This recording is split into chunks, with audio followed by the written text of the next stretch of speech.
Hey everybody, this is Keith Gleason, host of Indie Comics Relay, creator of the Mighty Mascots, and promoter for the Plastic City Comic Con.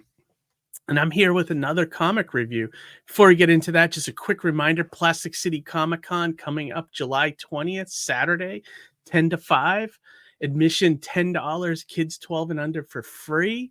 And we just announced last night on our live stream that we're going to have a couple of exclusive covers that are only available at Plastic City Comic Con, and they're gonna have our logo on it and everything. They're specifically Archie themed issues, and the first one we announced was the Wicked Trinity, which is the three girl villains in the Sabrina comics, and then on the Sabrina show that was on Netflix, like the horrified version of Sabrina, the chilling adventures of Sabrina. So yeah, check that out. We'll be announcing the second one very soon. And yeah, it's going to be an exciting time. Our first exclusive. So I'm looking forward to that. So check that out.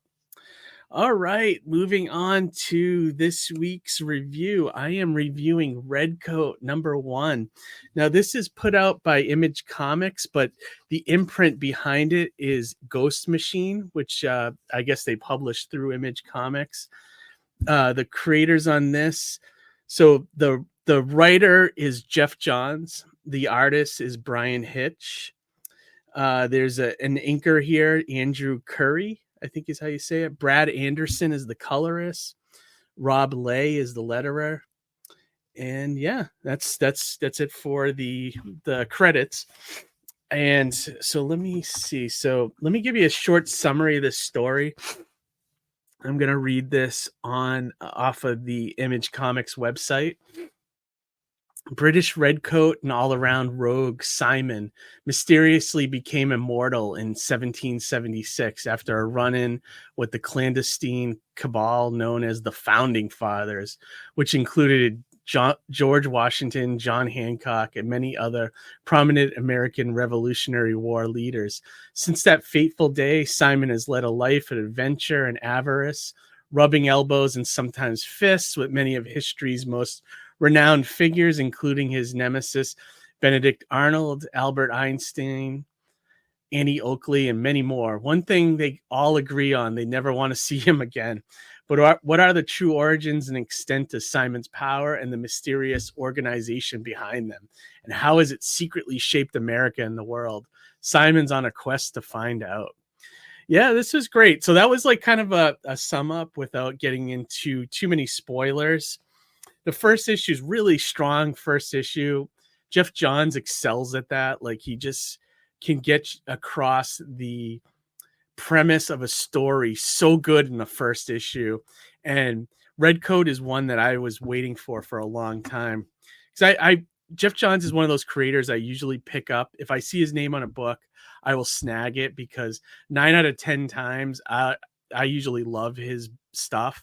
There's been very little things that he's done that I haven't cared for, but most of the time when he writes something, I pay attention to it. And I love this book. I love first of all, I love a couple things about it. I love that it's a character from the past, the Revolutionary War days, like the Redcoats. I thought that was great. And I love that not only is that, but he's also a coward and unlikable, and there's a bunch of different things he threw into this character that really shine and make it work. Because you expect like somebody like this, like somebody from the past being more heroic and stoic, things like that. But yeah, he's opposite of everything. He actually reminds me of if you take a character like John Constantine, who's not really a coward, but like very he's got everyone he runs into does not like him. And if I had that feeling when I was reading it, I was like, oh, this kind of feels like what happens whenever John Constantine runs into somebody. They want to punch him in the face or whatever, kill him, or so I love that his name is Simon Pure too, which is really funny. But yeah, no, I love that, but I also love that it has a twisted kind of history. It reminds me of like when they were doing movies like Abe Lincoln, Vampire Hunter, and Pride, Prejudice, and Zombies, where they were taking like an established history but adding a weird element to it, like a horror element. But in this doesn't seem more horror. This seems more like conspiracy and magic and things like that. And making the founding fathers kind of like an Illuminati, and they're performing weird experiments and things like that. It seems like a great idea, a great basis for a book. And I love that this character is just kind of like gonna stumble his way through everything. And I'm assuming that they're starting him off as a coward, so just later on that they will turn him into kind of a hero and stuff. He didn't really seem to have any other powers outside of the immortality, although he had talked about how like he's a good marksman, and it's only because it wasn't because he had the skill to be a marksman. It was more that he's been around for so long that he just got good at being a marksman, So stuff like that was really well done, and it just feels very familiar and different at the same time, is the best way I could describe this book. And so I loved it. So the next thing I want to talk about too is like the Brian Hitch artwork. Now, Brian Hitch is a guy that I was not really that thrilled with when I first saw his work. This is going back to like the Authority days and the first couple of Ultimate series. Like I never liked that he was like, he swiped a lot of artwork and like, copied, poses and things like that. But like lately, I don't know if he's still doing it. It seems like the books are very or his artwork has come a long way. And it's really nice now. And I started to notice the shift in my liking of his stuff was he did a Hawkman miniseries maybe about 5 years ago for DC Comics with Robert Venditti, and it was such a great run. It was like a 13-issue run. If you can find it, I highly recommend it. It was really good. It kind of changed up the whole origins of Hawkman and went on this like grand adventure, and yeah, it was really good stuff. But that was the first time I was like, whoa, Brian's gotten really good here. So I couldn't, usually when you look at his stuff, like back in the Ultimates day, you could tell where the swipe was from, or, you could go and just do a quick Google search for the actor and you'd find the exact swipe. Nowadays, like I don't notice that. And I think he might not be doing that anymore. He's just one of those artists that's evolved and gotten better over time. So I really like, I think this is a great, example of his current work. And the wraparound cover for issue 1 was beautiful. The artwork inside, there's some amazing 2-page splashes in here with him busting out of a window, and it was great stuff. So I know people love Brian Hitch, but I was never a fan back in the day. Now I'm a fan. And so if you were already a fan, you're going to love this because it's probably his best work to date easily. And then, just wanted to talk a little bit about this whole Ghost Machine imprint that Jeff Johns is doing.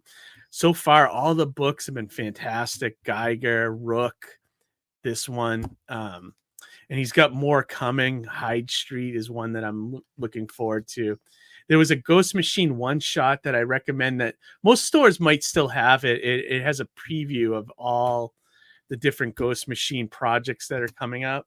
It's just going to be an exciting imprint to be a part of. Oh yeah, and Junkyard Joe, if you can find that, that's a great one as well. I'll link my previous review of that here at the end. And I love that book. That was one of my favorites. So yeah, anything from this imprint, you can't go wrong. All the art is awesome. The writing is mostly by Jeff Johns. So if you like him, you'll love it. But yeah, no, totally recommend. I think, so far, Redcoat is my favorite out of the bunch, followed by, Junkyard Joe, then probably Rook and Geiger, but they're all really good.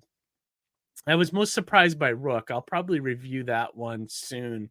I thought I was going to hate that one, but I like that one a lot too. So, but yeah, no, I highly recommend it. They are one of the parts of comics that's very exciting right now. Them and like the Energon universe and a few other, it's all indie, man, you know? So it's where all this stuff is happening is like, you're getting your best work from creators that like care about their projects and care about the IPs that they're creating, you know? So, but all right, everybody, that's it for this review.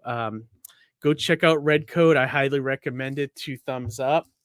It's, oh, I forget to mention the first issue is, wow, $3.99, and it's pretty filled, you know? So I think they made a concentrated effort to keep the prices down so that you would at least try the book.